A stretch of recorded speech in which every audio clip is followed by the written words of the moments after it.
ይህ ታሪክ የእናንተ ታሪክ ቢሆን ምን ይሰማችሁ ነበር? አስቡት፣ እጆችና እግሮች በሌሉበት በዓለም ላይ መወለድ፣ በአካል ሊቋቋሙት ለማትችላቸው ሰዎች የተገነባች ዓለም።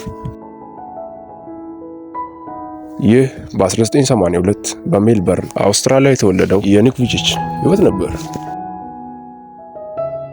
የኒክ ታሪክ በሕይወት ለመትረፍ ብቻ አይደለም፣ በዓለም ዙሪያ በሚሊዮን የሚቆጠሩ ሰዎችን ውስጣዊ ጉልበት ከተፈጥሮ ገደብ በላይ መሆኑን ያስረዳ ጭምር እንጂ። ኒክ የተወለደው ቴትራሜሊያ ሲንድረም በተባለው ብርቅዬ የመታወክ በሽታ ሲሆን ይህም እጅና እግር የሌለው አድርጎታል። ወላጆቹ ቦሪስና ማሪያ በእጅጉ ደንግጠውም ነበር። አዲስ የተወለደውን ልጃቸውን የሕይወትን ተግዳሮት እንዲጋፈጥ እንዴት መርዳት እንደሚችሉ አያውቁም ነበር። ነገር ግን ኒክ በልጅነቱ እንኳን በጎደለው ነገር ሊገለጽ አልቻለም። በፍቅር በትዕግስትና በፈጠራ ችሎታ ብዙዎቻችን ቀላል የምንላቸውን ነገሮች ማለትም መጻፍና መብላት፣ መዋኘትም ጭምር ትንንሽ እግሩንና የቀሩ እጆችን በመጠቀም ማድረግን ተማረ።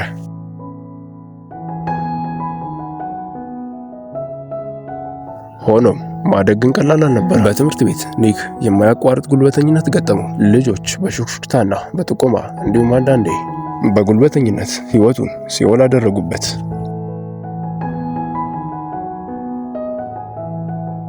በጉርምስና ወራት ኒክ ከዲፕሬሽን ጋር በከባዱ መታገል ጀመረ እና ብዙውን ጊዜ ያስብ ነበር፣ ለምን እኔ ብቻ?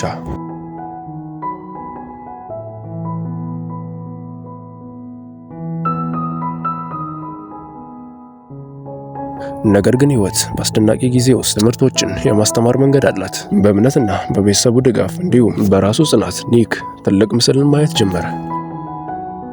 ሕይወት ስለሌለ ነገር አይደለም፣ ባለ ነገር ስለምታደርገው ነው። ይህ የኒክ ትልቁ ሕግ ሆነ። ኒክ በአካዳሚክ የላቀ ውጤት ያስመዘገበ ሲሆን ከግሪፍት ዩኒቨርሲቲ በአካውንቲንግ እና በፋይናንሻል እቅድ የትምህርት ዲግሪ አግኝቷል።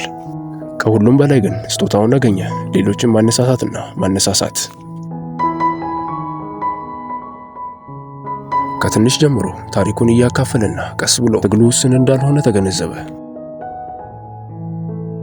እንደ አውሮፓውያን አቆጣጠር በ2005 ኒክ ሰዎች ከአቅማቸው በላይ እንዲያዩ ለመርዳት ሲል ላይፍ ኖ ሊምብስ የተሰኘ ድርጅትን አቋቋመ።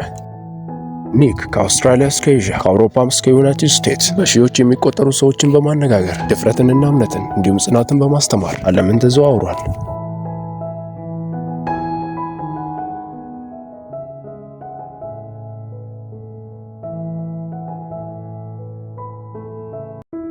የኒክ የጀብደኝነት ጉዞ በማነሳሳት ብቻ አልተገደበም። እውነተኛ ፍቅርን ያገኘ ሲሆን በ2012 ካኒሚሃራ የተባለችን መልከ መልካም ሴት አገባ። አንድ ላይም በመሆን የቤተሰብ ደስታና ፈተና ሕይወትን ተቀብለዋል።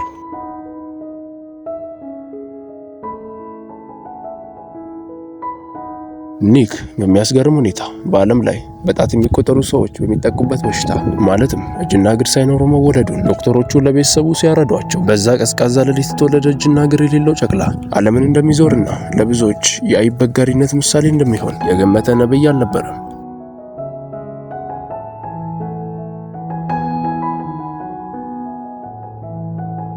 ኒክ በሕይወት የተረፈው ዝም ብሎ አልነበረም። ዓለም እንደ ውስንነት የሚያየውን ወደ ተመስጦ ምንጭነት ለወጠው። ታሪኩም ሁላችንንም ያስታውሰናል። የሕይወት እውነተኛ ገደቦች በአእምሯችን የምንቀበለው ብቻ ነው በማለት ኒክ ለዓለም ሕዝብ ገደብ የለሽነትን አስተምሯል።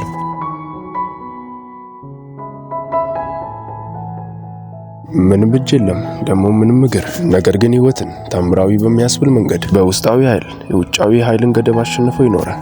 ኒክ ቪጂች።